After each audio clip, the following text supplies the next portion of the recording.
Bismillahirrahmanirrahim. Amalan pasca salat, zikir. Sub pembahasan doa dalam Al-Quran. Doa dalam Al-Quran. Alhamdulillah. Sudah? Ini hari apa? Sabtu. Oh, boleh puasa di hari Sabtu? Oh, Masya Allah. Baik. Walaupun di Jumat, Sabtu, Ahad dianjurkan berbuka, kecuali ada runtutan dari puasa-puasa yang lain, seperti Syawal atau yang lain. Enggak, saya cuma pengen tanya saja, hari ini saya insya Allah tidak puasa. Jadi kalau mau minum pun nggak ada masalah gitu. Baik.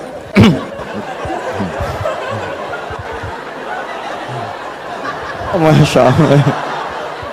Jazakallah khair.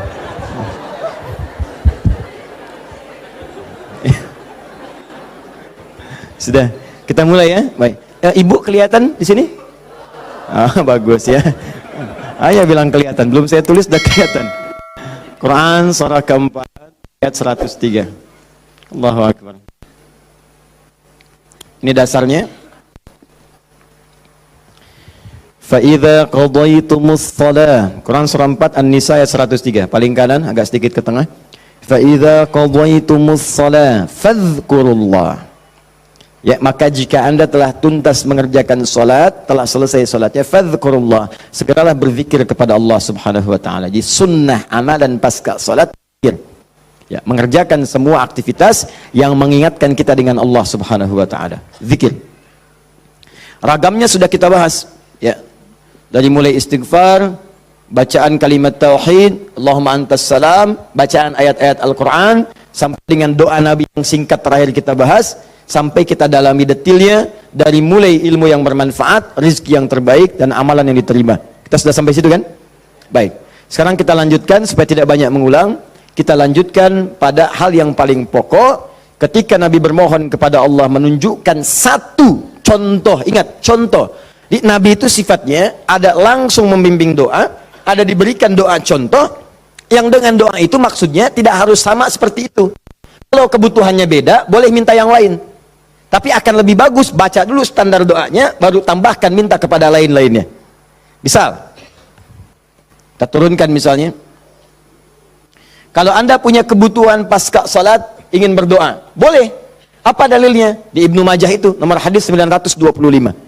Nabi berikan doa standar. Allahumma inni as'aluka ilman nafi'a wa rizqan thayyiba wa amalan mutaqabbala. Minta ilmu, awas, yang bermanfaat, minta rizki yang berkah, dan mohon diterima amalannya. Ilmu bermanfaat, rizki berkah, diterima amalan. Tiba-tiba anda punya permintaan spesifik, misalnya, Ustaz, saya seorang ibu, sekarang sedang mengandung, pengen kandungannya itu Ustaz diberkahi oleh Allah, pengen lahirannya lancar, pengen normal, pengen baik. Apa doanya? Apakah boleh berdoa setelah itu? Boleh. Karena tadi doa yang disampaikan itu standar dari Nabi yang pokok, yang memberikan contoh. Maksudnya silahkan berdoa, apa saja minta. Kalau enggak kepikiran doa, minta doa dengan yang standar ini. Itu maksudnya. Jadi tidak harus terbatas dengan doa itu, tapi jadikan sebagai patokan doa, setelah itu minta yang lain-lainnya. Paham? Baik. Nah sekarang saya ingin ajarkan, ada isyarat dalam Al-Quran, bagaimana supaya doa kita mau minta apapun selama baik menurut Allah itu akan cepat dikabulkan. Seperti apa mintanya? Yuk, saya turunkan dulu satu. Kita pelajari dasarnya dulu ya. Quran surah ke-7 ayat 23. Dasarnya dulu. Nanti baru masuk kepada doanya. 2 Quran surah ke-28 misal ayat ke-16. 3 kita ambil misalnya Al-Quran surah puncaknya langsung 39 ayat 53. Lalu masuk kepada doa-doanya misal.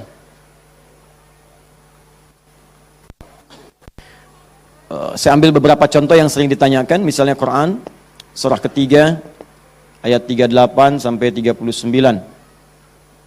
Ditafsir dengan Quran surah ke-19 dari ayat ketiga misalnya sampai ayat ke-15 ya.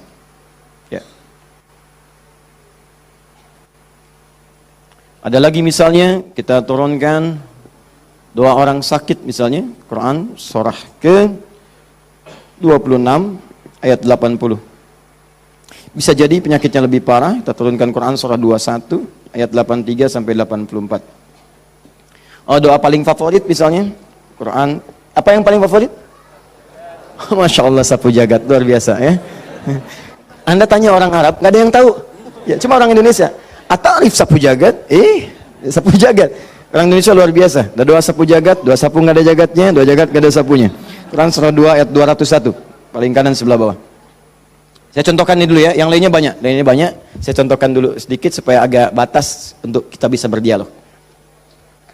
Begini, kita mulai. Mohon izin, saya itu minta contoh gelas dengan air, bukan karena memang biasanya ada itu, bukan. Karena ingin mencontohkan tentang bab doa ini. Ya, ingin mencontohkan tentang bab doa. Perhatikan sini, fokus baik-baik. Lihat sini. Saya tidak akan minum sekarang. Lihat sini, fokus. Ini gelas, ada airnya. Warnanya apa? Bening, ya, warnanya bening. Nah, sekarang lihat, ada penutupnya? Halus atau keras? Baik, udah, jangan main tebak-tebakan, kita coba dulu ya. Kalau tidak tahu, katakan Allahu a'lam. Lihat sini, ini spidol. Fokus. Perhatikan sini. Saya ingin masukkan ke dalam gelas. Masuk tidak? Kenapa? Ada penutupnya, tuh, cukup agak lumayan. Ada lagi kalau ditutupnya seperti ini. Karena ini nggak ada penutup, kadang-kadang apa yang ada, itu yang digunakan. Tisu misalnya. Lebih halus daripada yang tadi. Perhatikan baik-baik. Ini kalau dimasukkan, bisa masuk. Ya, bisa, sudah. Kemudian, lihat baik-baik, ada yang lebih keras lagi. Daripada yang pertama. Ini yang pertama, ini yang kedua. Misal, saya ambil yang lebih ekstrim, seperti ini. Tutup begini.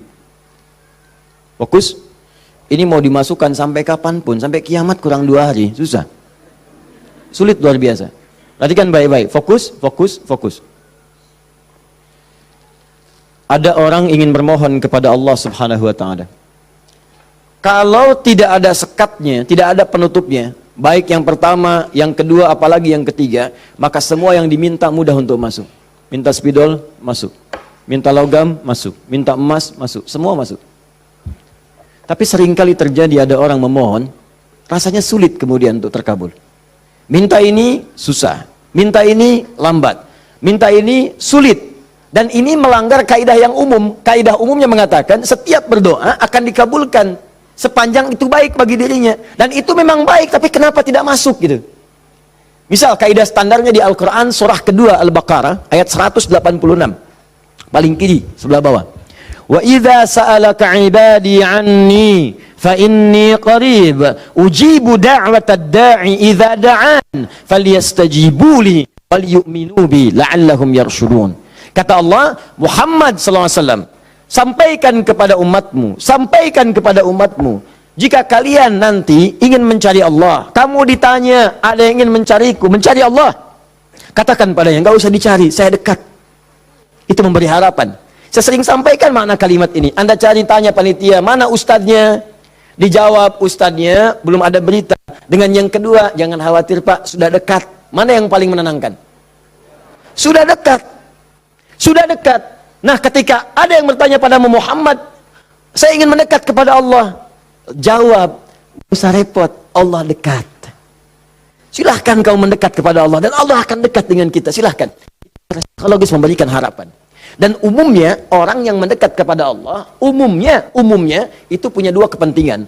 Kalau bukan bertobat dari maksiat, yang kedua, punya permohonan yang ingin disampaikan. Makanya sebelum diungkapkan itu, dijawab oleh Allah. Saya tahu, paling hambaku kalau mau datang, mau minta. Silahkan cek. Besok mau ujian, malam tahajud. Padahal kemarin enggak. Ya. Besok lamar pekerjaan, malamnya istighfar. Kemarin kemana aja, John? Ya. Selalu seperti itu. Minta. Kata Allah, lihat kalimatnya, ujibu da'watad da'i idza da'an. Kapanpun hambaku minta, aku akan kabulkan. Jadi rumus doa itu kalau diminta dikabulkan. Jadi nggak ada doa yang tidak dijawab sepanjang yang diminta itu baik. Sepanjang yang diminta itu maslahat. 3 sifat jawabannya. Diberikan seketika, jadi begitu dia meminta, seketika dikabulkan. Kalau dia membutuhkannya. Allahumma ya Rabb, Allahumma ya Rabb, Allahumma ya Rabb. Saya ingin berdakwah ya Allah dengan teknologi.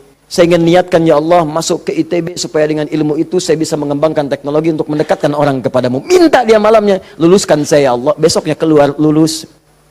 Kalau benar maslahatnya. Ada yang kedua, ditunda itu sampai dia sanggup untuk menerimanya sebagai amanah kehidupannya. Tidak seketika dijawab, tapi nanti ketika dia sanggup baru diberikan. Karena kalau Allah berikan dalam hal tidak sanggup, tidak adil Allah. Karena Allah tidak memberikan ujian pada yang tidak sanggup. La yukallifullahu nafsan illa usaha. Jadi sekali lagi sering saya katakan, kalau Anda sedang diuji, jangan mengeluh. Karena Anda pun dipercaya oleh Allah. Allah yakin dengan Anda, kenapa Anda ragu? Jadi kalau Anda sekarang punya musibah, punya ujian, entah di rumah tangga ujiannya berat, entah di kantor misalnya ujiannya berat, entah dalam kehidupan, semuanya, semua orang tidak ada yang tidak punya ujian, semua diuji. Wala nabluwannakum bisyai, kata Allah, Quran surah kedua ayat 155. Semua yang hidup punya ujian.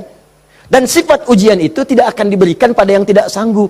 La yukallifullahu nafsan illa wus'aha. Kalau kamu nggak sanggup, saya nggak akan berikan, kata Allah. Jadi kalau ibu sedang punya ujian di rumah tangga, jangan mengeluh, Bu, seberat apapun, karena ibu itu sanggup. Allah percaya pada ibu, kenapa ibu nggak yakin?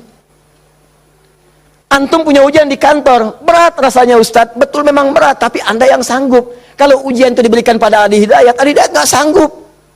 Anda hebat, mata Allah, kenapa Anda mengeluh?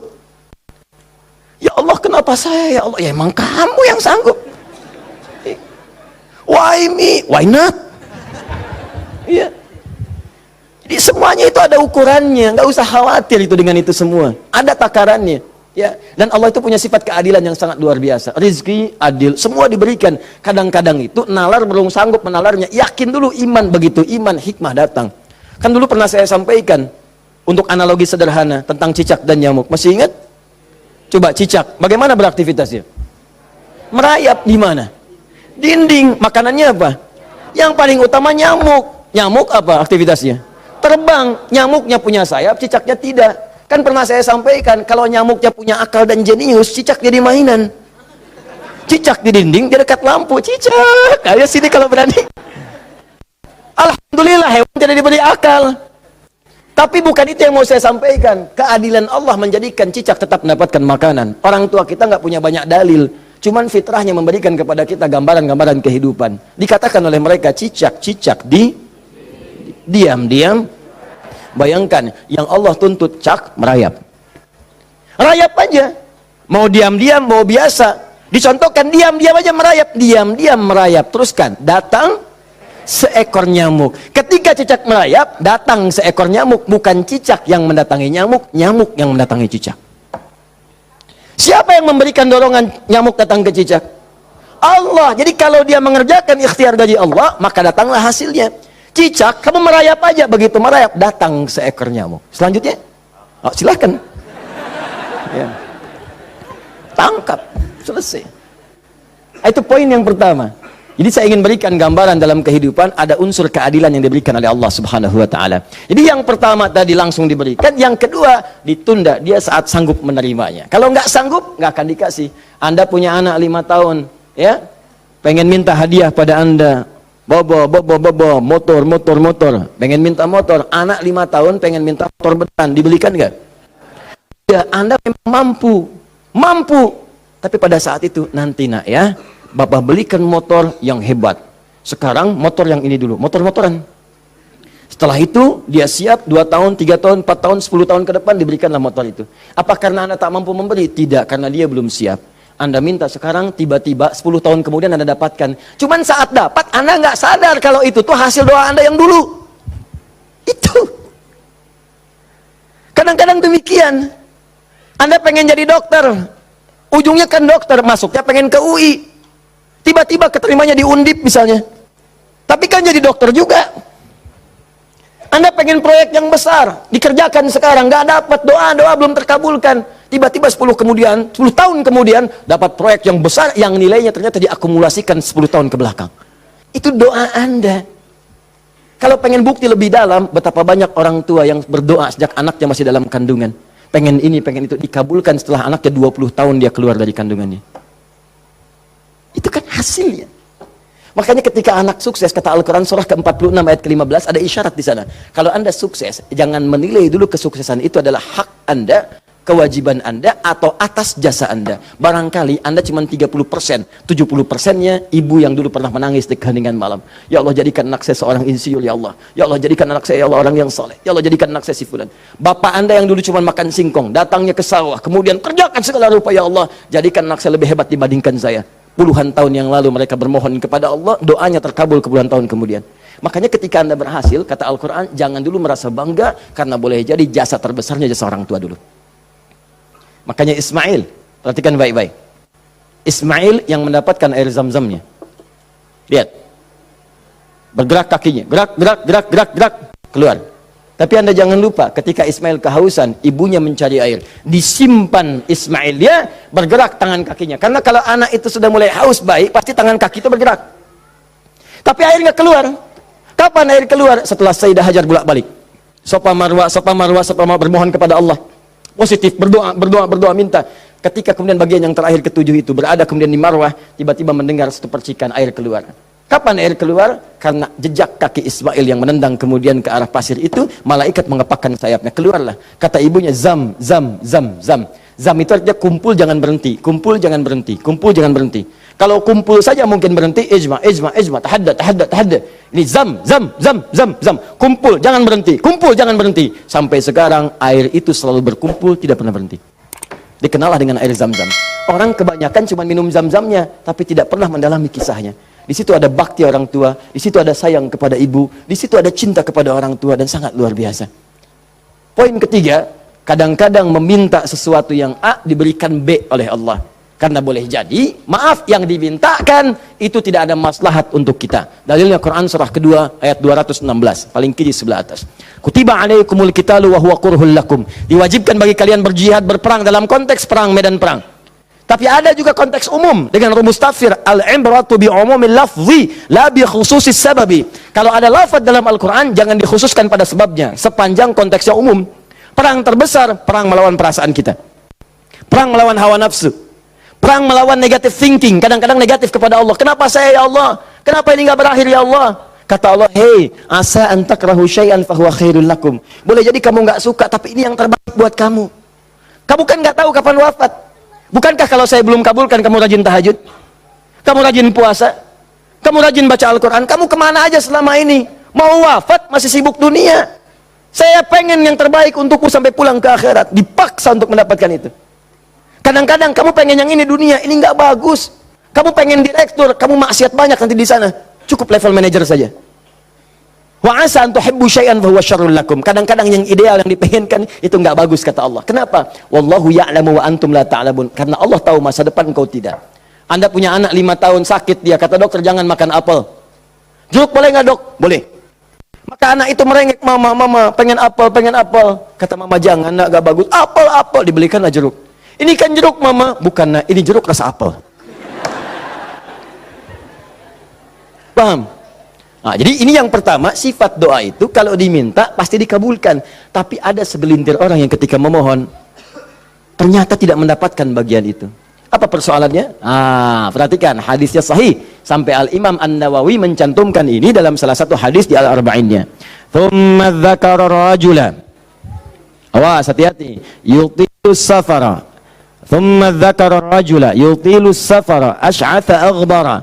Lalu Nabi mengisahkan tentang seorang lelaki yang menempuh perjalanan panjang sampai tampilannya penuh debu. Ya, bahasa Inggrisnya kurang lebih the kill of the kumel. Ya. Jadi udah banyak debu lah ya dalam dirinya. Awas ya, yamuddu yadaihi ila sama, lalu mengangkat tangannya ke langit, ngangkat tangan. Nanti saya ajarkan fikih mengangkat tangan ya. Fa yaqulu ya Rab, dan dia berkata ya Rab. Fokus sebentar.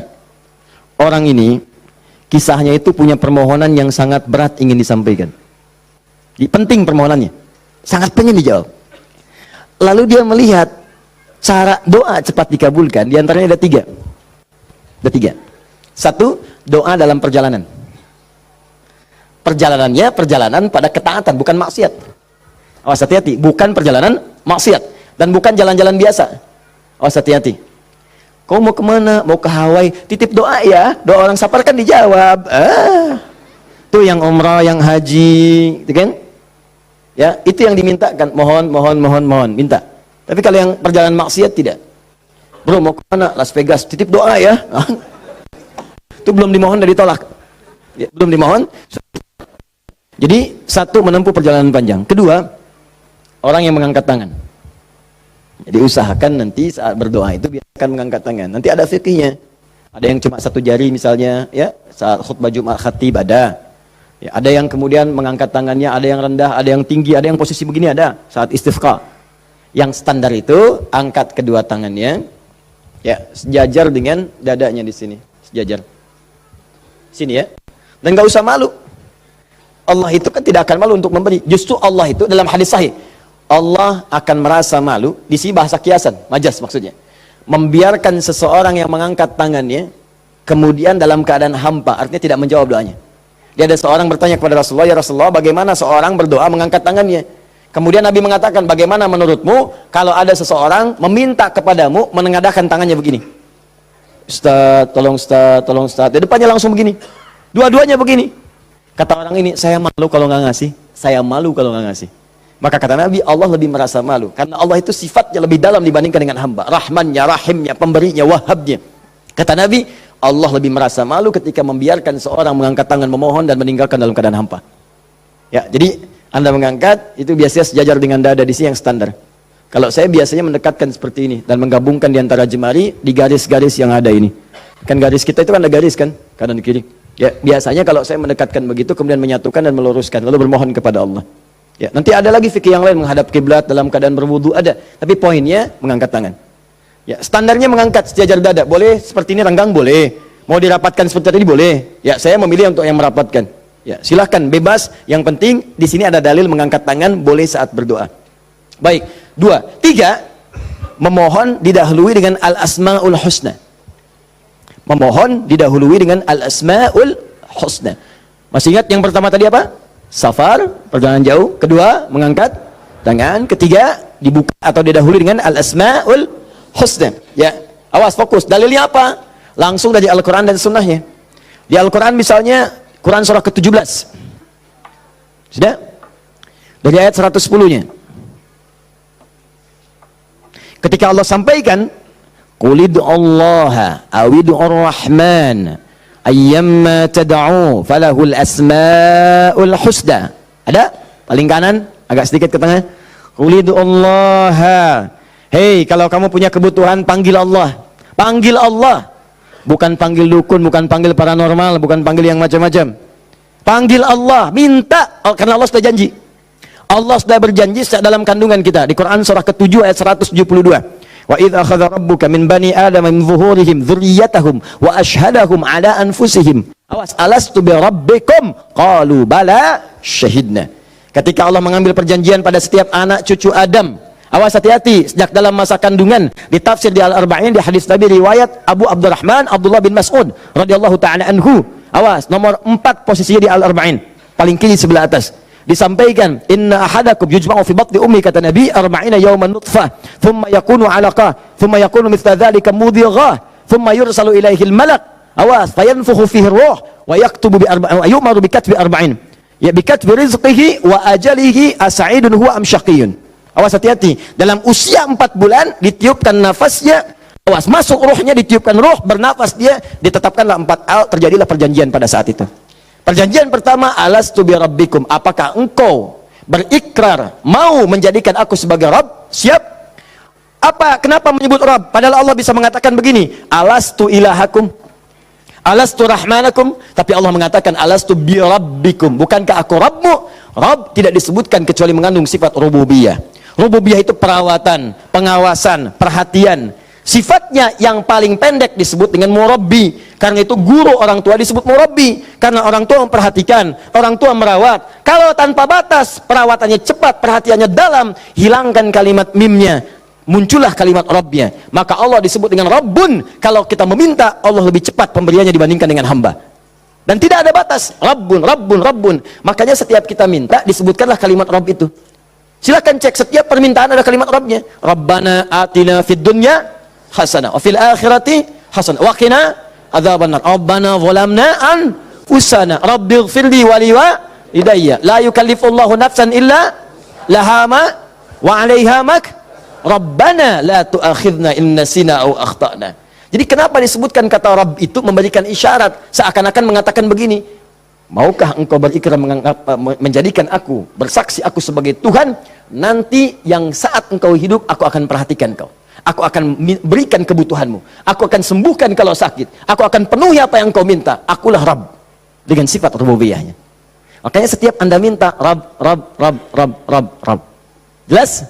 Saya kembalikan. Ketika Anda memohon kepada Allah, dahulukan dengan al-asmaul husna. Qul ud'ullah, panggil Allah, minta. Kalau ada masalah minta, ya Allah, maaf ya, bukan bikin status. Bukan bikin status. Diuji dengan musibah yang dibikin status. Aku tidak menduga akan seperti ini.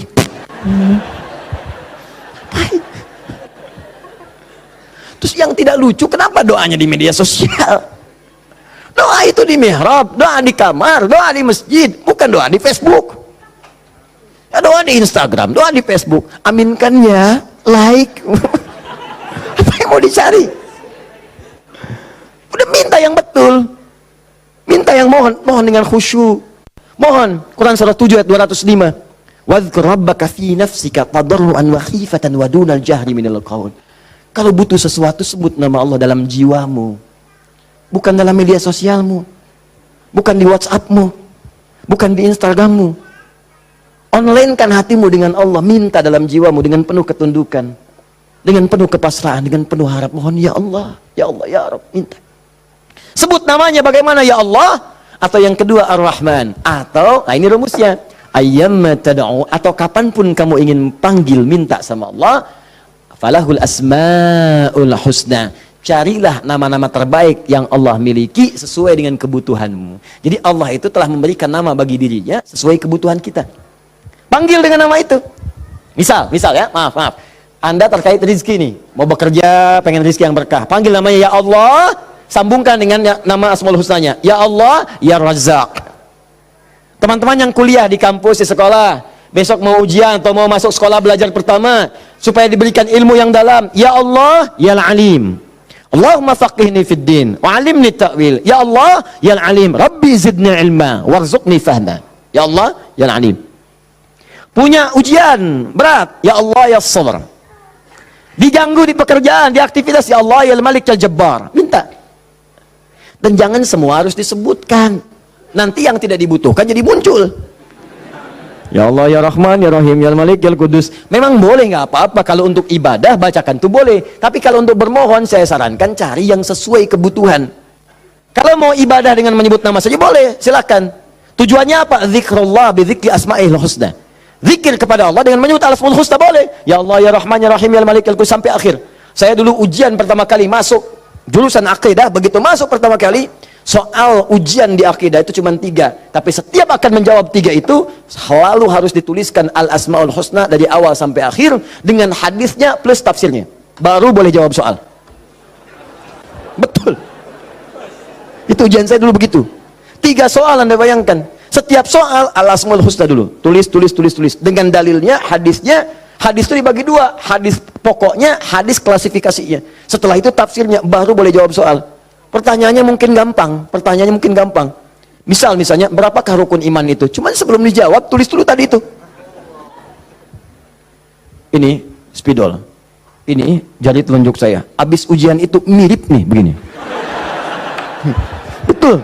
Cuman saya nggak foto aja dulu itu. Ya. Saya pikir kenapa Ustadz saya begini ya? Akhir-akhir baru sadar saya. Allahu Akbar. Rupanya beliau ingin menanamkan kedekatan kita dengan Allah dimanapun berada.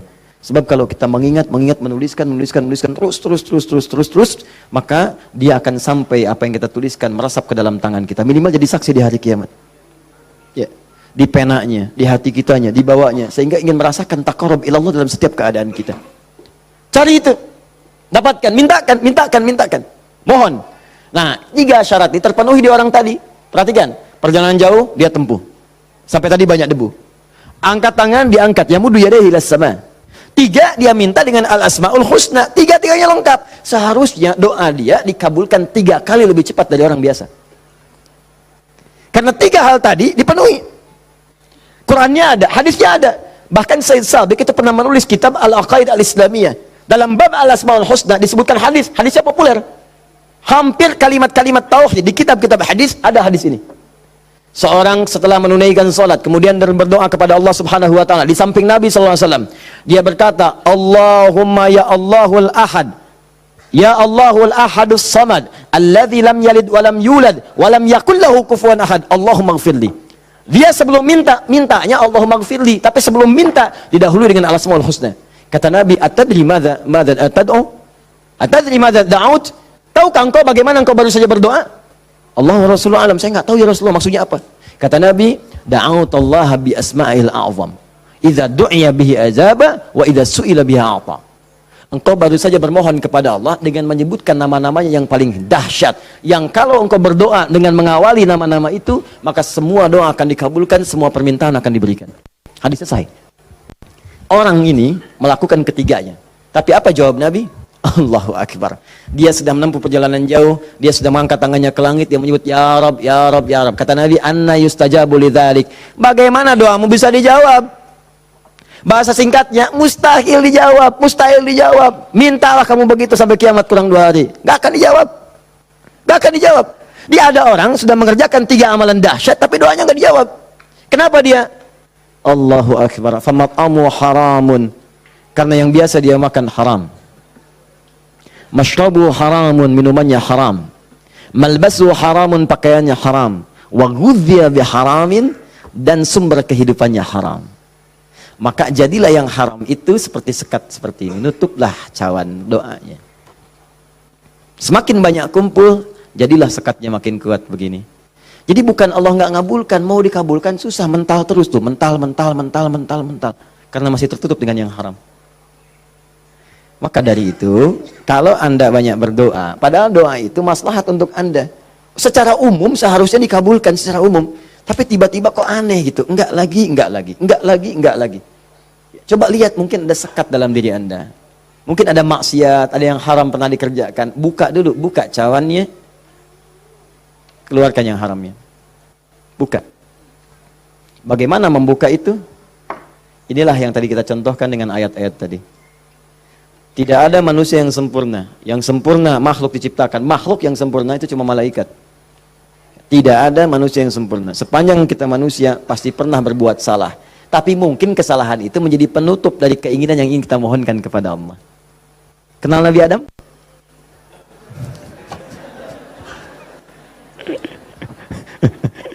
Alhamdulillah. Habis puasa dapat Lailatul Qadar, kenal Nabi Adam. Nabi Adam itu manusia pertama yang diciptakan. Kemudian ditempatkan di surga. Surga miniatur, tugas pokoknya sebagai khalifah. Bukan surga yang akan kita tinggali nanti. Secara singkat, di surga itu diberikan 2 sifatnya, baik sebagai nabi ataupun sebagai manusia. Untuk pelajaran bagi kita anak cucunya.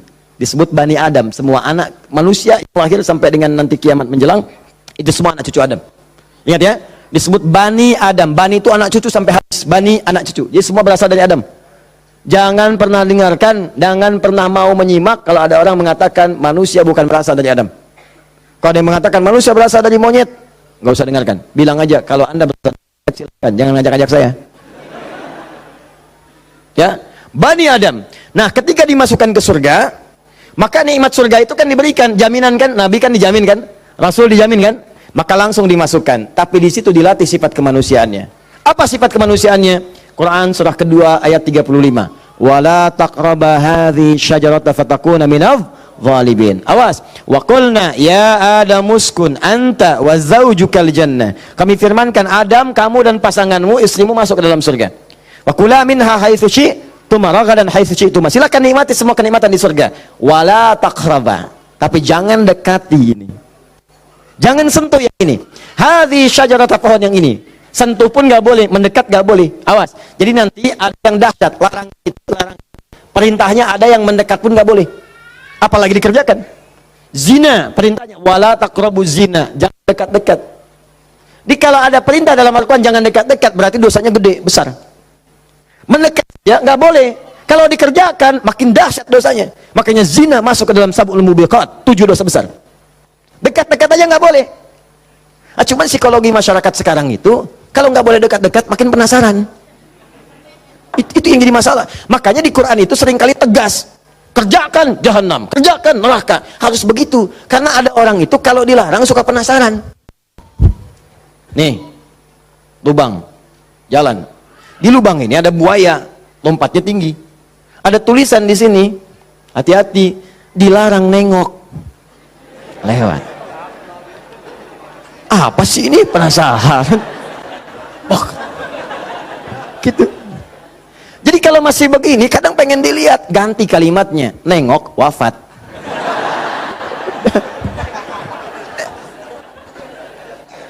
Selesai. Udah. Itu sederhana gitu. Ya, makanya banyak kalimat di Quran tuh begitu. Hati-hati. Ya, orang yang merencanakan pembunuhan berencana, Quran surah 4 misalnya kan, An-Nisa. Ya, misal dia ayat ke 92-nya. Wa may yaqtul mu'minan muta'ammidan fajaza'uhu jahannam. Orang yang sengaja merencanakan pembunuhan, satu orang beriman saja, maka dia sudah pesan kapling neraka jahanam. Khalidan fiha, kekal di dalamnya. Wa ghadiballahu alaihi, Allah murka kepadanya. Wa la'anahu dilaknat wa 'adalahu 'adzaban 'azima, dan dijanjikan siksa yang dahsyat. Siapa yang pengen pesan kapling di neraka jahanam? Maka muncul yang seperti itu, datang. Saya kembalikan ke sini, maka caranya adalah buka dulu ini nih. Buka dulu sekatnya. Tidak ada yang sempurna. Makanya Nabi Adam ketika kemudian ditempatkan di surga, surga ujian ya, bukan surga yang akan kita tempati. Dari mana dalilnya Ustaz? Karena di surga nanti kita itu sudah nggak ada ibadah lagi. Nggak ada ibadah. Nggak ada yang salat lagi, nggak ada yang puasa lagi. Cukup di dunia aja. Di akhirat tinggal mendapatkan hasilnya. Kita panen nanti. Ya. Ya jangan terlampau soleh, cita-cita di surga supaya bisa sholat tahajud. Allah, bapak itu terlampau soleh. Udah tahajud di dunia aja, nyampe sana tinggal nikmati. Tinggal dinikmati. Kebiasaan dunia masuk semua. Ya Allah, makan nikmat, pengen anggur, gak usah jauh-jauh, tinggal ngambil. Masya Allah. Ustaz merokok boleh enggak? Oh, silakan, ambil apinya di neraka. Ya.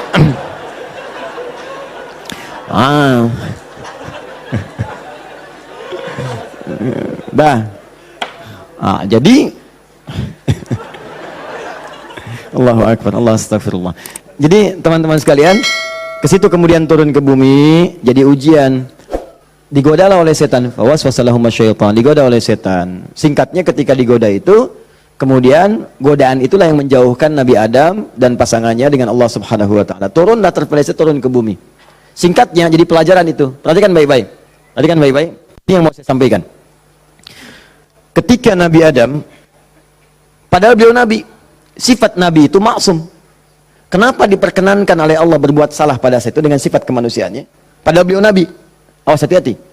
Ternyata bukan karena sifat kenabiannya, tapi sebagai contoh bagi anak cucunya yang bukan Nabi, yang tidak punya sifat maksum. Jadi kalau nggak diberikan contoh begitu, tidak ada jalan bagi kita bagaimana cara mengembalikannya. Makanya dibuat kisah dalam Al-Quran itu, disampaikan, bukan dibuat kisah, kisahnya ada, disampaikan ke kita, diberitakan. Ini dulu Adam dengan sifat kemanusiaannya salah, padahal dia Nabi, maksum, bisa dijaga oleh Allah. Kenapa diperkenankan salah? Untuk menunjukkan ibrah, pesan kepada kita, kalau salah, begini cara kembalinya. Maka ketika berbuat keliru itulah diturunkan kalimat pertamanya, untuk mengangkat sekat ini. Jadi kalau nggak pernah diangkat, ini hubungan dengan Allah itu tersekat. Diangkat sekat ini, apa yang diturunkan pertama kali? Kalimat untuk mengembalikan kepada yang jernih. Asal jernih begini, ditutup begini, dikembalikan lagi. Sesuatu yang dikembalikan ke awal dengan cara yang baik disebut dengan tabayatubu.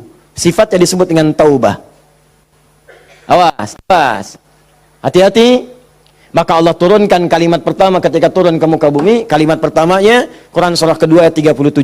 Fatalaqa Adamu min rabbihi kalimatin fataba alaih. Maka Allah turunkan kalimat taubat. Taubat itu maksudnya kembali kepada jalan yang baik. Tadi tersekat, buang sekatnya, balikin lagi ke awal.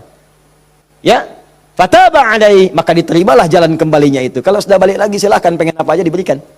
Minta.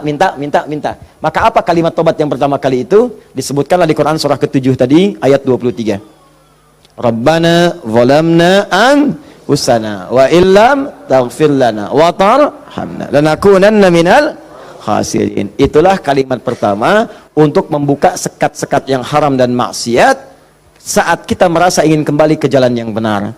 Maka ulama sebagian menyimpulkan, kisah ini menunjukkan pesan bahwa tidak ada manusia yang sempurna. Kadang-kadang banyak yang berbuat maksiat. Kalau pernah salah, memang kita nggak sempurna. Tapi sifat kemanusiaan kita menunjukkan kita mesti tobat. Sebab ada makhluk sempurna yang nggak kenal salah, malaikat. Makhluk salah nggak kenal benar, jadi nggak kenal tobat, namanya setan. Ada makhluk tengah-tengah, kadang benar, kadang salah. Ketika salah dia kembali kepada yang benar, namanya manusia. Jadi bedanya manusia dengan malaikat, malaikat nggak pernah salah, manusia salah. Bedanya manusia dengan setan, setan salah nggak mau tobat, manusia salah pasti tobat. Jadi kalau ada manusia salah nggak mau tobat, patut ditanya, ini manusia atau sifatnya. Jadi kita mesti tanyakan, lihat di cermin. Kalau Anda pernah punya salah, pasang cermin yang besar, tanya, kamu ini manusia apa setan? Manusia. Setan. Manusia. Setan. Saya manusia. Saya mesti tobat. Kamu kalau nggak tobat sekarang, wafat kamu. Tuliskan. Nggak tobat, wafat. Tuliskan. Sujud Anda, bangun malam, minta, nangis, minta, tobat. Kalimat itu. Makanya setelah kalimat itu dibacakan, baca, muncullah kemudian ayat 26, 27-nya itu. Ya bani Adama, la yaftinannakumus syaitanu kama akhraja abawaikum minal jannah. Hei anak cucu Adam, anak cucuku, disebut anak cucu. Jadi kisah tadi itu buat kita yang bukan nabi, bukan rasul. Jangan sampai kamu digagalkan oleh setan, digoda setan. Seperti dulu bapak ibumu, kakek nenekmu dipelesetkan begitu. Kamu jangan sampai terjadi seperti itu lagi. Kalau kejadian begini cara pulangnya. Makanya kalau ingin berdoa, pertama kali sebelum meminta lulus ujian kah, lancar rezeki kah, damai di rumah tangga, buka dulu sekatnya. Supaya apa yang kita minta mudah masuk semuanya. Jelas? Buka.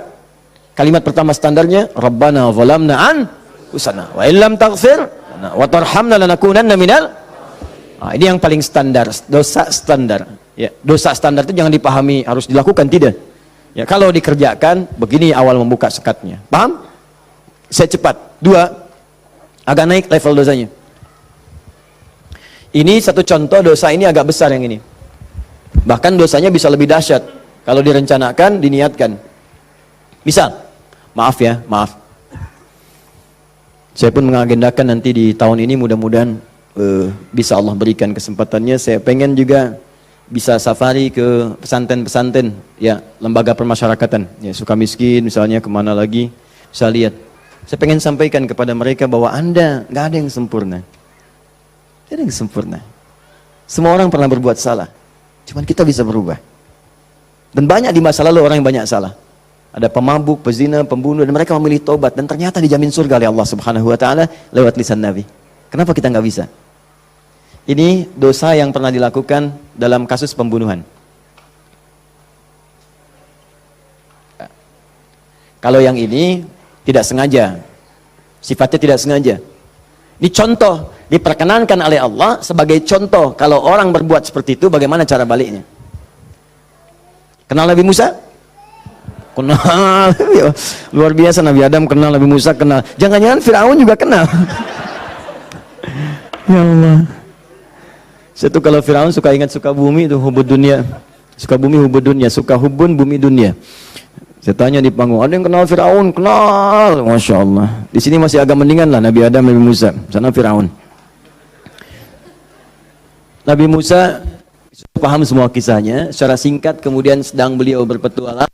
Secara singkat ya, jalan menemukan 2 orang berselisih. Berselisih sampai mau berantem, dipisah sama Nabi Musa. Dipisah. Udah dipisah sama beliau, pisah, jangan begini, ini nggak bagus. Dipisahin singkatnya. Saat dipisahin itu, ini belum ada pengangkatan sebagai nabi, ya. Saat dipisahkan itu, tiba kemudian ternyata salah satu yang berselisih itu adalah dari kelompoknya, kampungnya lah, golongannya, sama-sama tanah kusir misalnya gitu kan. Malah ngadu, Musa kamu gimana? Kamu kan teman saya, sekampung kita nih, ini merendahkan kita nih. Ayo keroyak bareng-bareng. Ini provokasi kata Musa, diluruskan oleh Musa, diluruskan. Begitu diluruskan, masih ngotot, diberi pelajaran, tampar oleh Musa. Nabi Musa itu kekuatannya, teman-teman sekalian, setiap nabi itu punya kekuatan 10 kali laki-laki biasa. Dan Nabi Musa terkenal sebagai nabi juga yang paling kuat. Tampar, wafat. Musa. Alhamdulillah Nabi kita Nabi Muhammad. Ya, Nabi Musa juga baik, semua Nabi baik, semua Nabi baik. Ingat, jangan dipotong kalimat saya, Nabi kita semuanya baik. Semua baik, semua baik, semua baik. Semuanya baik, semuanya baik. Baik, tampar wafat. Begitu ditampar, padahal Musa melakukan sesuatu yang benar dan nggak ada niat memberi pelajaran aja niat. Niat yang memberi pelajaran, bagus, memang benar. Tapi begitu kemudian dia wafat, ada perasaan bersalah. Apa doanya kemudian pada saat itu diabadikan dalam Al-Quran? Rabbi inni zalamtu nafsi faghfirli. Yang indah fataba alaih. Rabbi inni zalamtu nafsi. Ya Allah, aku salah, zalim saya. Padahal nggak diniatin loh Pak Bu, nggak diniatin, cuman kejadian gitu kan.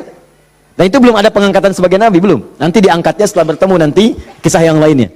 Di secara singkatnya terjadilah peristiwa itu, lalu turunlah kemudian diabadikan doanya dalam Al-Quran. Rabbi inni zalamtu nafsi. Jadi kalau ada di antara kita, misal pernah berbuat, siapapun tingkat kesalahannya sampai ke sini, tidak sengaja atau pernah berbuat yang serupa, cepat taubat. Karena kalimatnya sudah turun. Nanti kalau sampai hari kiamat gak taubat, lebih berat lagi. Coba mau berkata apa di hadapan Allah Subhanahu Wa Taala? Hei, aku kan dah turunkan kalimat di bumi supaya kamu tobat. Kamu kan pernah bunuh orang kan?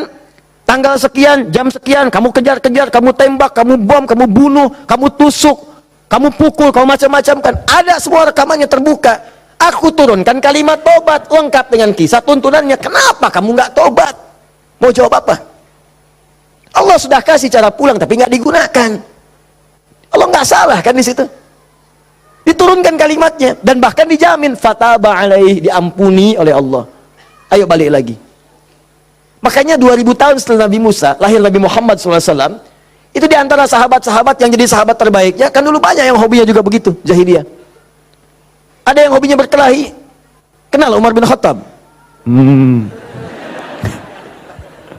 Umar bin Khattab radhiyallahu taala anhu luar biasa, tegas, kekar. Wah, senang duel sebelum masuk Islam.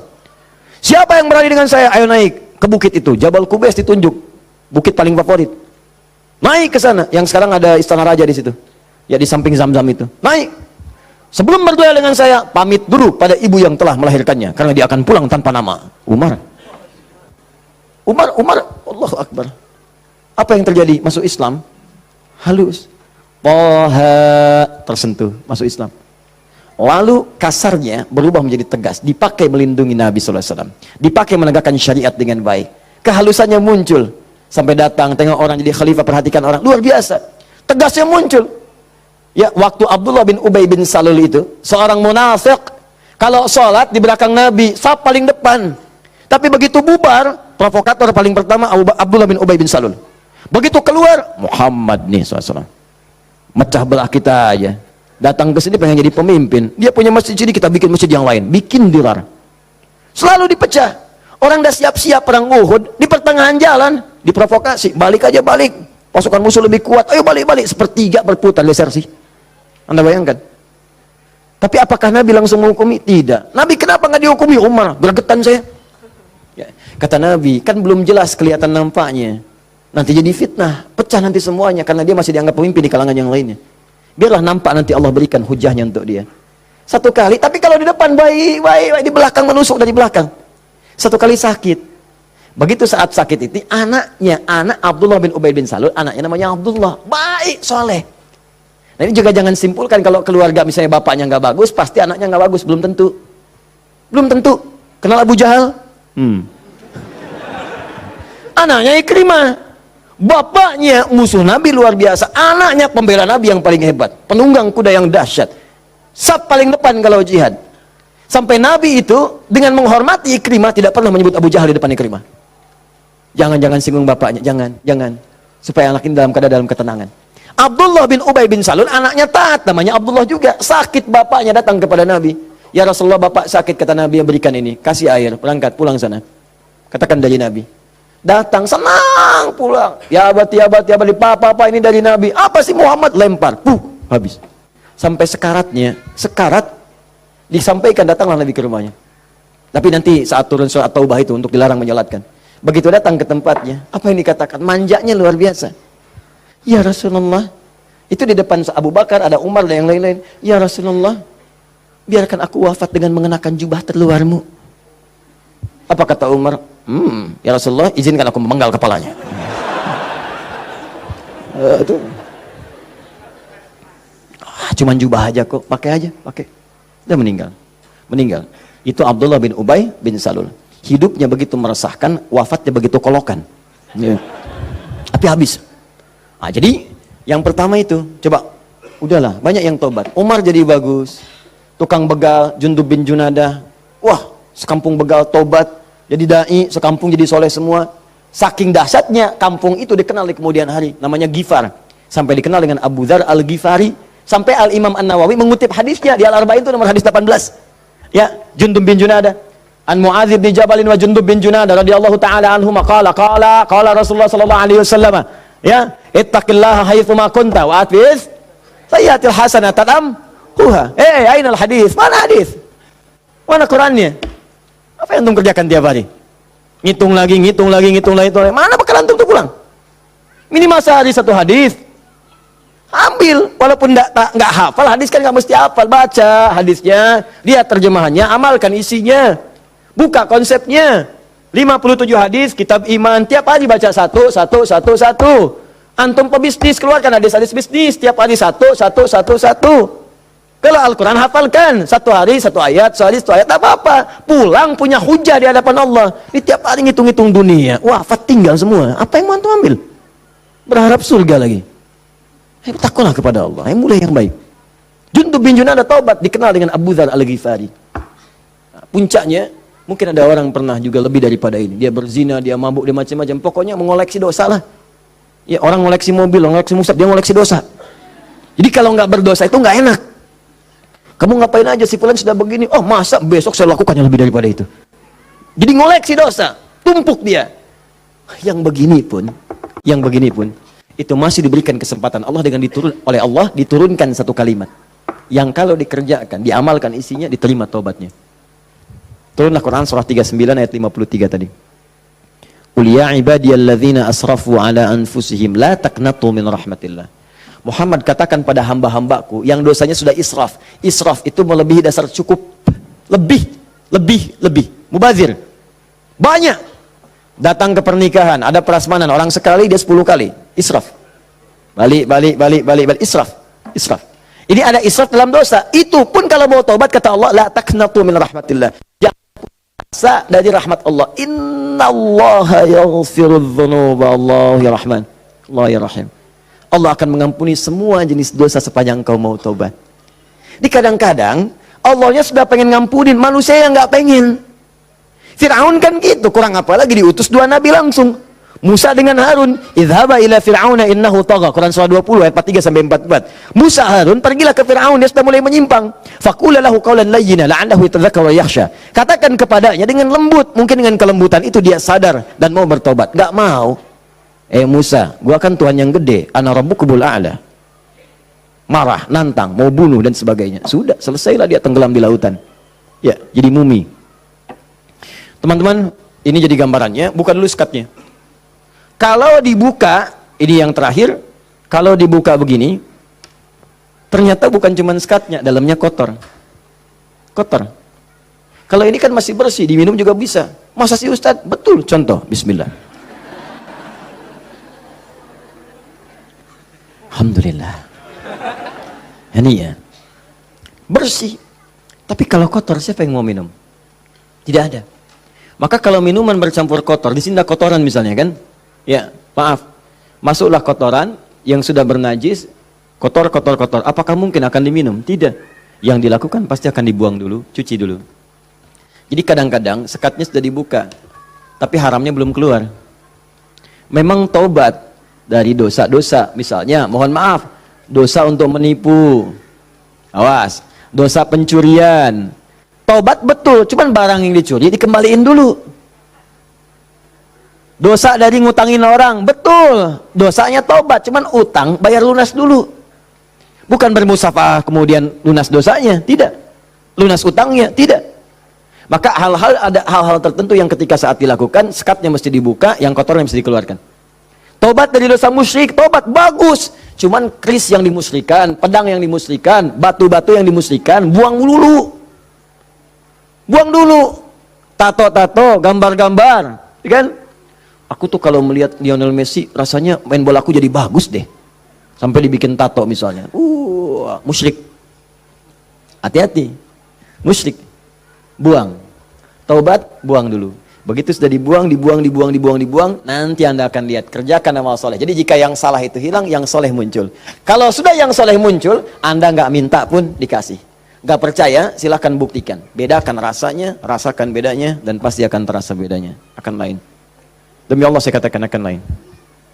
Paham sampai sini? Nah, jadi sebelum meminta, saya harap, coba Anda kerjakan dulu ini. Setelah itu silahkan minta, mohon.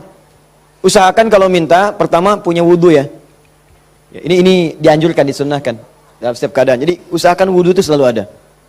Kalau batal, nggak sempat ada air, tayamum. Ya, saya mendengarkan guru-guru saya, ulama-ulama, salafus saleh, orang-orang saleh, membiasakan berwudhu. Saya coba ikutin, ternyata manfaatnya luar biasa. Dan jadinya di kebiasaan. Jadi kalau kita nggak berwudhu nggak enak. Ya, wudhu. Kalau Anda biasakan seperti itu, nah biasa nanti saat berdoanya enak. Ya, pertama wudhu dengan baik. Kedua, pastikan semua aktivitas kita dikerjakan dengan yang halal. Jadi jangan pernah sentuh yang haram-haram. Pakaian, jauhkan dari yang haram. Makanan, perangkat itu jauhkan dari yang haram. Nanti ada kenikmatan tersendiri. Kedua, yang ketiga, menghadap ke arah kiblat kalau mampu. Kalau tidak, seadanya. Ya, seadanya saja. Nah, misal, mohon maaf, sedang di pesawat, ya kan? Apalagi jadi pilot, ya kan? Menghadap ke arah kiblat.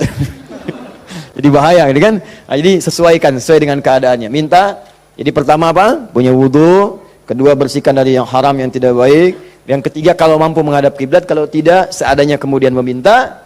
Ya, lalu yang keempat tadi masih ingat dengan al-asmaul husna. Yang kelima, angkat tangannya. Kalau memang di situ diperkenankan mengangkat tangan. Nanti kalau sudah seperti itu, silahkan pilih doa-doanya. Ini doa yang sudah menikah, yang kemudian belum mendapat keturunan. Ini doanya. Quran surah ketiga ayat 38 sampai 39, tambah Quran surah 19 ayat 3 sampai 15. Kalau bisa dilakukan di mihrab. Jadi di rumah bikin mihrab. Nggak harus ada ruangan. Sehamparan sejadah, kalau memang ruangannya terbatas, sehamparan sejadah, tapi minta dengan benar. Ya, minta dengan benar dan yakin kepada Al-Quran. Ya, yakin sama Allah aja, yang lain jangan disebut. Ya Allah, kata Ustaz Ali Hidayat, berdoa di mihrab dikabulkan. Saya nggak usah disebut. Minta aja kepada Allah, minta dengan keyakinan janji di ayat-ayat itu. Saya pernah ajarkan ini pada beberapa kawan dan alhamdulillah selama ini 100% Allah berikan. Ada yang 8 tahun diberi keturunan, dari sekian tahun ya. Tapi yang paling indah ketika disampaikan, udah 8 tahun Ustaz, saya udah sekian tahun Ustaz, sampaikan, nih saya tuh bukan karena saya bilang, tapi saya belajar dari Quran katanya seperti ini, coba deh yakin sama Allah, minta. Nggak lama tuh, sekian, tiba-tiba Masya Allah pada nangis saja. Dipotoin mihrabnya, fotoin sejadahnya, fotoin macam-macamnya. Cobalah, wallahu a'lam, mungkin Anda termasuk bagian itu, kalau memang bagian dari ujian yang Allah titipkan. Ini doa kalau sakit, pegang yang sakitnya. Kalau yang ringan-ringan, capek, pegel, macam-macam, kan? Dan seterusnya. Quran surah 26 ayat 80. Doanya Nabi Ibrahim. Wa idza maridtu fahuwa yashfin. Kalau aku sakit, pasti Allah sembuhkan. Pasti Allah sembuhkan. Pasti Allah sembuhkan. Ya, saya berani menyampaikan ini karena nasihat guru-guru dari para ulama-ulama, orang-orang saleh sebelumnya, dan saya coba amalkan, ternyata luar biasa. Ya, apa Anda nggak kira ceramah dalam sehari 4, 5 kali, 6 kali? Kadang ceramah suaranya luar biasa. Harus kadang-kadang teriak-teriak yang nggak jelas tuh kan. Kadang-kadang serak. Saya pernah 1 kali, ini yang paling dahsyat tuh di Kalimantan, suara habis hilang. Seperti itulah. Pokoknya nggak ada suara. Hilang. Hilangnya itu sore. Jam 5, setengah 6. Ngisi ba'da maghrib. Anda bayangkan? Kebayang? Baik. Jadi ngisi ba'da maghrib hilang jam 5, setengah 6. Apa yang saya lakukan? Saya ingat ayat ini. Saya pegang aja. Pegang. Wa idza maridtu fahuwa yashfin. Wa idza maridtu fahuwa yashfin. Ya Allah, kalau saya sakit pasti Engkau sembuhkan. Engkau yang titipkan tugas ini, Engkau yang berikan perangkatnya, Engkau yang amanahkan, Engkau pasti akan berikan kemudahan. Fa idza maridtu fahuwa yashfin. Minta air hangat ya, minta minum, terus minta lagi. Itu apa yang terjadi? Allahu Akbar. Begitu masuk kepada maghrib, keluarlah suara itu. Pertama mirip-mirip Allah yarham almarhum Ustaz Arifin Ilham. Ya, agak serak-serak. Ba'da Isya keluar semua. Keluar. Habis ceramah hilang lagi. Itu betulan. Habis ceramah hilang lagi. Istirahat malam. Besoknya ada lagi. Saya bersyukur sekali pada Allah sampai saya bingung bagaimana cara bersyukur yang terbaiknya. Ternyata Allah terima kasih menjaga tadi malam saya supaya nggak banyak ditanya orang. Suara habis, istirahat kita, besoknya ada lagi. Itu hal yang paling luar biasa berkesan. Biasanya kalau orang sudah dalam kondisi yang sangat darurat, tiba-tiba Allah tolong, kan ada keindahan tersendiri kan? Indah, itu luar biasa. Makanya kadang-kadang kalau belum dijawab, jangan dulu marah. Mungkin Allah memberikan anugerah terindah yang belum pernah engkau miliki. Paham ya? Maka berdoalah dalam jiwamu, sentuhlah ia tepat di hatimu, maka ia akan jadi milikmu untuk selamanya.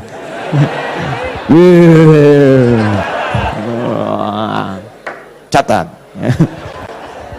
Nah, kalau penyakitnya parah, kata dokter nggak bisa, yang ini Quran surah 21 ayat 83 sampai 84. Ini sering saya sampaikan. Kalau umum, semua umum pengen baik-baik umum, ya inilah yang tadi kata antum sapu jagat ya. Berarti banyak di Quran doa supaya anak misalnya rajin sholat, keluarga bagus, turunan baik, doa sejak dalam kandungan. Ada sebuah, saya pernah sampaikan kok dalam keterangan yang cepat ya. Silahkan, udah banyak indeks sekarang, udah banyak buku-buku, tinggal dikeluarkan. Kalau saya boleh pesan, sebetulnya kalau mau komplit, beli aja buku hadis. Ya, nggak mahal kok. Antum tuh lebih senang pulsa dibandingkan ilmu. Heran saya orang sekarang. Dulu orang ketemu ulama minta doa, sekarang minta foto. Aduh, sampai saya juga kepikiran apa nyetak aja yang banyak ya. Ustaz minta foto, nih, Ustaz minta foto nih gitu. Aduh. Allahu Akbar, astagfirullah. Nah, ini teman-teman sekalian, itu barangkali yang sekiranya bisa disampaikan. Jadi dengan itu saya ingin tunjukkan bahwa insya Allah selama kita hidup, Allah pasti akan mudahkan, kecuali yang kita persulit. Jadi kalau sudah diberikan kemudahan, jangan dipersulit. Paham ya? Baik, saya coba jawab dulu satu di antara ini. Nanti saya sudah punya channel khusus untuk menjawab pertanyaan. Sudah kami siapkan. Jadi mohon izin, saya ingin umumkan nih karena ada tanya-tanya juga. Kita sekarang ingin mencoba memberikan yang terbaik untuk berdakwah untuk masyarakat. Jadi untuk channel kita ada 2 channel sekarang. Ya, pertama Akhyar TV. Akhyar sekarang sedang dalam masa perbaikan penyempurnaan untuk tampilan TV yang seutuhnya. Ya, jadi untuk sekarang belum tayang dulu. Jadi nanti kita perbaiki dulu karena kita pengen nih benar TV seutuhnya. Jadi 24 jam nanti ada tayangan TV. Kita sudah siapkan konten-konten sekarang ini. Jadi nanti ada anak-anak penghafal Quran. Kalau orang bedah rumah yang macam-macam, ya ini bedah rumah para penghafal Quran misalnya. Nah, ada bagaimana cara yang si fulan bisa hafal padahal dia terbatas otaknya misalnya ya, kata medis. Ada yang ini kita siapkan. Ada talk show, ada yang keluar, ada yang macam-macam. Jadi nanti begitu dia tampil lagi, kita pancingkan juga secara meluas. Nanti akan jadi TV yang nyata, betul, 24 jam nanti ada agenda yang tayang. Nah, untuk yang sifatnya terbatas, nanti ada Adi Hidayat Official yang di YouTube. Ya, Adi Hidayat Official itu nanti, itu biasa kalau kultum yang ringan-ringan atau menjawab pertanyaan. Ya, pertanyaan-pertanyaan nanti kita jawab satu-satu lewat situ. Jadi kadang-kadang, mohon maaf, ada beberapa pertanyaan tapi sulit disampaikan. Saya memahami itu, saya sangat memahami. Ya, dan mohon izin, saya berusaha semaksimal mungkin memberikan waktu yang terbaik. Saya pulang dakwah masih jam 11:30 malam, saya lihat ada surat masuk. Begitu ada surat, Masya Allah panjang. Saya bilang staf saya, minta telepon orang ini. Telepon, kita bicara. Sampaikan. Ada yang bisa dijawab via WA, kita jawab. Dan seterusnya. Tapi memang agak banyak, jadi tidak semuanya kita bisa kemudian jawab secara langsung. Nah, untuk tanya jawab ini, nanti ada 3. 1, kita jawab di lokasi kalau memungkinkan. 2, di official. Yang 3, setiap bulan kita akan sediakan insya Allah waktu 2 kali dalam sebulan. Ya, di Kamis pekan ke-3 dan Kamis pekan ke-4. Kalau tidak ada halangan, saya sediakan khusus dari mulai pagi jam 10 sampai dengan ke asar. Tapi tempatnya mungkin di Bekasi, akan disediakan ruang untuk silaturahim atau konsultasi. Jadi kalau Anda mau datang, ya datangnya di waktu itu, jangan datang di waktu yang lain. Mungkin akan sulit kemudian untuk bertemu dengan saya. Jadi saya sediakan di waktu itu. Kadang ada yang datang, kemudian juga di waktu-waktu yang saya tidak ada. Itu yang kadang-kadang saya sedih. Di situ kadang saya merasa sedih. Ya, datang tapi tidak ada gitu sayanya. Jadi saya coba perbaiki yang sepanjang saya bisa lah, saya maksimalkan. Ya, jadi itu poinnya. Jelas ya? Nah, saya sudah jelas, mudah-mudahan bisa dipahami. Dan ini saya jawab dulu deh satu supaya bisa tuntas. Assalamualaikum warahmatullahi wabarakatuh, Ustaz. Assalamualaikum warahmatullahi wabarakatuh. Saya seorang supir dari sebuah bank konvensional. Mau nanya apakah gaji saya termasuk dalam riba? Nah, apabila saya zakatkan sudah bersihkah gaji saya? Ya, saya salat nafilah dikerjakan berapa rakaat dan waktu yang dikerjakan kapan? Manfaat dari salat tersebut apa? Maaf ya, 1 kertas ini saja cukup untuk saya jawab untuk hari ini. 5 pertanyaan dari sini saja. Yang lain nanti saya inikan di official. Baik ini, kalau Anda ragu dengan sesuatu, maka cari yang meyakinkan. Sudah, itu jelas hukumnya. Awas, hati, innal halala bayyinun, innal harama bayyinun, wa bainahuma umurun mushtabihatun. Ya, yang halal itu jelas, yang haram itu jelas. Di antara keduanya ada yang syubhat. Rumus syubhat itu tanya dulu kejelasannya. Kalau memang tetap gak jelas, maka tinggalkan, itu lebih bagus. Paham ya? Saya kerja ustaz di bank konvensional, bagaimana hukumnya? Kalau ada ribanya haram hukumnya. Kalau kemudian tidak mendapati yang lain dan darurat hidup ada di situ, maka sifat daruratnya muncul. Tapi darurat sifatnya sementara, bukan sementerus. Jadi sambil di situ antum mencari pekerjaan lain. Ya ada di bank syariah misalnya, ada yang lain misalnya, silahkan masuk ke situ. Yang ininya kemudian antum kurangi itu persatu sampai dapat yang baru itu, tinggalkanlah yang meragukan di situ. Paham ya? Ya itu hukumnya jelas sekali. Kemudian salat nafilah. Nafilah itu betul, salat nafilah hukumnya sunnah. Ya banyak jenisnya, kapan waktunya, bagaimana ragamnya. Contoh, ada yang siang sampai ke malam, namanya rawatib. Hadisnya At-Tirmidzi nomor hadis 586. Ya ada berapa bilangannya? Yang pokok ada 12. Misal, apa bunyinya? Bunyinya kurang lebih qala Rasulullah sallallahu alaihi wasallam. Ya perhatikan baik-baik teman-teman sekalian. Man shalla 12 raka'atan, siapa yang salat 12 rakaat fi yaumin wa lailatin, dari siang sampai malam, arba'an qabla dzuhri, 4 rakaat sebelum zuhur, raka'ataini ba'daha, 2 rakaat setelahnya, raka'ataini ba'dal maghrib, 2 rakaat setelah maghrib, raka'ataini ba'dal isya, 2 rakaat setelah isya, raka'ataini qabla subhi, 2 rakaat sebelum subuh. Rumusnya 4 sebelum zuhur, 2 setelah zuhur 6, 2 setelah maghrib 8, 2 setelah isya 10, 2 sebelum subuh, jadi 12 rumusnya. 12. Kalau tak mampu 12-nya, misalnya zuhur boleh. Hadisnya dari Ibnu Umar mengerjakan 10 rakaat karena tak mampu 12-nya, maka dihitung pahalanya sama karena keadaan yang sangat darurat itu. Tambah lagi misalnya ada sunnahnya mutlak, bukan masuk rawatib, tapi dia masuk ada yang sebelum salat fardu. Misal salat sunnah misalnya qabliyah asar, sebelum asar, sifatnya bukan rawatib mutlak, tapi dikerjakan sebelum asar, jadi qabliyah. 4 rakaat di Abu Daud dari Ibnu Umar radhiyallahu taala anhuma. Apa bunyinya? Rahimallahu ra'an shalla qabla al-'asri arba'an. Allah merahmati seseorang yang salat sebelum asar 4 rakaat. Hadisnya sahih. Ada lagi sebelum maghrib, cuman ini tidak terlampau ditekankan kecuali dalam kondisi yang memang dibutuhkan. Apa bunyinya? Bima makna qala Rasulullah sallallahu alaihi wasallam wa sadaqa rasulu kama qala. Perhatikan kalimatnya, shallu rak'ataini qabla al-maghrib wa la tattakhidhuha sunnatan. Silakan salat 2 rakaat sebelum maghrib, tapi jangan dibiasakan. Wala tattakhidhuha sunnatan, kata para ulama hadis. Di antara maknanya sebetulnya tidak terlampau ditekankan salat ini, cuman kalau sedang ada kebutuhannya silakan lakukan. Apa contohnya? Misal contohnya dalam keadaan sedang di Masjid Al-Haram, ya. Masjid Al-Haram itu fadilahnya banyak. Kemudian orang juga banyak yang tawaf. Sudah adzan, Allahu akbar, adzan. Tawaf masih tawaf berlangsung. Antum zikir sudah, baca Quran sudah, masih ada waktu, belum qomat. Daripada antum ngerjakan yang tidak betul, yang tidak ada manfaatnya, lebih baik sholat 2 rakaat. Itu yang dimaksudkan. Daripada mengerjakan yang tidak tepat, pas lagi depan Ka'bah, bisa kesempatan sholat, selfie, ceklik, sedang di depan Ka'bah, menunggu waktu maghrib, habis pala. Itu maksudnya. Tapi kalau di tempat-tempat tertentu yang tidak ada hajatnya seperti itu, lebih baik langsung ke iqamat, karena maghrib ke isya itu padat waktunya. Khawatir bacaannya pun kemudian mepet-mepet, ada orang kemudian sedang singgah, kan waktu-waktu padat tuh, ada yang sedang singgah, ada yang transit, ada yang macam-macam. Makanya jangan terlalu panjang bacaannya. Jangan terlalu panjang. Kalau sudah masuk ke isya, silahkan. Subuh silahkan, tambah panjang boleh. Mu'adz bin Jabal ngimamin kemudian isya, bacanya Al-Baqarah. Ini kisah nyata. Di belakang makmum, Allahu Akbar, datang sholat pertama semangat penuh semua. Begitu nengok kosong, mulai capek, lemah orang, diadukanlah. Oh Mu'adz nih, kata Mu'adz, munafik semua, munafik. Marah mereka disebut munafik. Kan Mu'adz benar, orang yang malas-malas sholat isya munafik. Tapi orang-orang juga benar, kami bukan munafik nih, ente yang kepanjangan. Diadukan pada Nabi, ditanya, Nabi klarifikasi, panggil dua-duanya. Masya Allah, madis yang paling indah. Ditanya, kenapa begini Mu'adz? Tanya dulu masyarakatnya, kenapa kalian begini? Kami nggak enak itu munafik sama Mu'adz. Kenapa Mu'adz? Ya memang benar Rasulullah, apakah bukankah engkau katakan orang malas salat isya itu munafik? Kami nggak terima, karena Mu'adz salatnya kepanjangan. Al-Baqarah, kami capek, kami lelah. Masya Allah. Apa kata Mu'adz? Mu'adz, kenapa kamu begitu? Kata Mu'adz, ya Rasulullah, saya kan ngikutin Anda. Rasul kan saya sholat di belakang Rasul, bacanya Al-Baqarah, saya ikutin. Mu'adz, kamu benar, cuman kan saya imam, makmumnya kamu. Tapi kan kalau kamu, imamnya kamu, makmumnya mereka.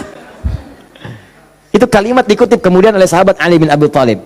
Ketika menjadi khalifah disoal oleh masyarakat di demo. Ali begini, kenapa kalian? Ali gimana sih? Zaman Abu Bakar nggak ada seperti ini. Zaman Umar nggak ada seperti ini. Zaman Utsman nggak ada seperti ini. Zaman kamu kenapa begini? Kata Ali, zaman Abu Bakar, Umar, Utsman, rakyatnya saya. Zaman saya, pemimpinnya saya, rakyatnya kamu. Paham ya? Ah, jadi teman-teman sekalian, kita kembalikan lagi kepada yang tadi. Jadi silahkan untuk salat sunnahnya tadi, ya qabliyah silahkan. Seperlunya sesuai dengan tempatnya. Tambah lagi misalnya dengan salat duha, ada syuruk. Syuruk ada, ya waktunya kalau sekarang mungkin 1 jam lah amannya, ya setelah salat subuh. Kalau diprediksi, sekarang sudah ada digital. Duha, syuruk itu awal duha, pertengahan duha, akhir duha. Duha dibagi 3. Ya pertengahan duha sekitar masuk pada jam 8, jam 9. Akhir duha sekitar jam 10, setengah 11. Ya rakaatnya berapa? Dari 2, 4 sampai 8. Boleh. Lebih dari itu silahkan.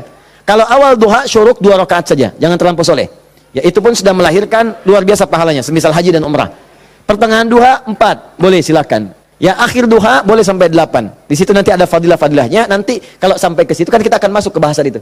Ya ragam salat sunnah kita nanti akan jawab. Dan yang paling tinggi di malam hari salat tahajud. Salat tahajud. Silahkan kerjakan dan kami ada bahasan tersendiri tentang itu. Terakhir izin menyampaikan pengumuman. Insya Allah kami telah melakukan seleksi untuk yang beasiswa yang ke luar negeri. Bersiap-siap karena syekhnya yang dari Sudan terutama itu akan datang dalam waktu dekat dan sekaligus menjemput anak didik yang telah lulus untuk berangkat kuliah di Sudan. Insya Allah 25 orang. Ya, anak didik kami yang dikirim ke Turki kami berikan liburan. Insya Allah pulang mereka bertemu keluarganya tahun ini. Ya, pulang nanti silahkan bisa bercengkrama dengan anak-anaknya selama 2 bulan. Setelah itu pulang lagi untuk belajar. Kemudian yang di Madinah juga sudah ada, di Kairo ada. Alhamdulillah berita baiknya yang di Kairo. Kemarin kami bertemu dengan 2 orang syekh di majlis kami. Dan tadi di Palembang tadi malam dari Mulhaqdini atas keagamaannya dari Mesir juga minta biografi. Dan berita baiknya insya Allah juga akan diberikan kuota beasiswa ke Al-Azhar. Ya, nah secara singkat nanti insya Allah berita baiknya bulan depan kami akan membuka kembali program PKU, ya program kadar ulama, pendidikan kadar ulama. Saya bimbing selama setahun langsung saya yang bimbing. Saya tempatkan di tempat saya tinggal, kami biayai, kami akomodasinya tanggung semua. Nanti tahun depannya kami sekolahkan sesuai dengan bakat dan jurusannya. Insya Allah bagi nanti yang ingin ikut berminat akan dibuka tesnya. Silahkan nanti ada rentang usianya di situ, ya rentang usia yang kira-kira bisa melanjutkan studi. Saya berharap ini sumbangsi terbaik juga bagi bangsa supaya nanti ada ulama di kemudian hari. Daerah-daerahnya ya bisa lebih baik lagi. Dan itu yang bisa kita lakukan karena banyak kontribusi ulama kita membangun negeri ini. Kita cintai negeri ini, kita kembangkan, kita baguskan, kita sayangi semuanya. Saya pengen ke depan ada orang-orang baik yang memimpin. Ya, Adi Hidayat itu selesai nanti, meninggal selesai. Mudah-mudahan saya wafatnya syahid. Mudah-mudahan ya. Dan kita bisa di majlis ilmu, mungkin sedang mengajar, meninggal. Saya pengen begitu ya. Masya Allah, mudah-mudahan insya Allah. Nanti ada yang menggantikan. Ya, kita sekarang coba-coba bangun pesantren, bangun majlis-majlis ilmu, nanti dari situ mereka yang akan menggantikan. Mungkin anak bapak ibu juga. Ya, saya cuma bisa melakukan itu. Yang terakhir, bulan depan kita akan mulai karantina yang saya janjikan dulu, program 30 hari, 30 juz menghafal Quran. Insya Allah untuk akhwat rumahnya sudah kami siapkan. Sudah ada tempatnya, ditinggal di situ. Untuk ikhwan pun tempatnya sudah ada. Nanti akan ada pembukaan, silahkan didaftarkan di situ, nanti ikut 30 hari. Coba 30 hari ini nggak bisa pulang. Harus di situ. Ya, handphone disimpan. Ya, handphone disimpan. Tidak boleh komunikasi dengan handphone kecuali mungkin hari Jumat diberikan kalau ada komunikasi yang penting. Jadi nanti sudah kita akan siapkan, launchingkan. Saya bermohon pada Allah bebas siapa yang pengen ikut boleh silakan. Dan ini lintas batas, mau dokter, mau polisi, mau tentara, mau macam-macam. Saya pengen ada polisi hafal Quran, dokter hafal Quran, tentara hafal Quran, insinyur hafal Quran, ya. Dan semua kalau sudah dekat dengan Qurannya, insya Allah negeri ini datang keberkahan dari Allah Subhanahu Wa Taala. Sekira itu mudah-mudahan bermanfaat. Saya mohon izin dan saya mohon dipermudah aksesnya karena saya harus melanjutkan ta'lim dan waktunya sangat. Kita doa pada Allah Subhanahu Wa Taala semoga kita dikabulkan dan diterima oleh Allah Subhanahu wa taala. Allahumma taqabbal minna innaka antas samiul alim wa tub alaina innaka antat tawwabur rahim. Allahumma 'allimna ma yanfa'una ya Allah wa wafiqna bima an na'mala ma ta'allamna. Ya Allah, anugerahkan ilmu yang bermanfaat kepada kami. Terima semua ya Allah pelajaran kami. Berikan kami bimbingan untuk mengamalkan apa yang telah kami pelajari. Rabbana la tad'alna fi maqamina hadza wa fi kulli maqamin dhanban illa ghafartah. Ya Allah, kami mohon jika ada seorang pendosa hadir di majlis ini, jangan biarkan dia meninggalkan majlis ini kecuali Engkau telah ampuni seluruh dosa-dosanya. Wala hamman illa farajtah, jika ada yang tengah gelisah berada di majlis ini, jangan biarkan ia meninggalkan ya Allah majlis ini kecuali Engkau telah tenangkan keadaan jiwanya. Allahumma wala maridan illa syafaitah, jika ada yang tengah diuji dengan penyakit seberat apapun, maka dengan keikhlasan amalannya angkat dan sembuhkan segala penyakitnya. Allahumma rabbana atina fid dunya hasanah fil akhirati hasanah wa qina adzaban nar bifadlika subhana rabbika rabbil izzati amma yasifun wa salamun alal mursalin subhanakallahumma bihamdika asyhadu an la ilaha illa anta astaghfiruka wa atubu ilaik wa akhiru da'wana anil hamdulillahi rabbil alamin thumma assalamu alaikum warahmatullahi wabarakatuh.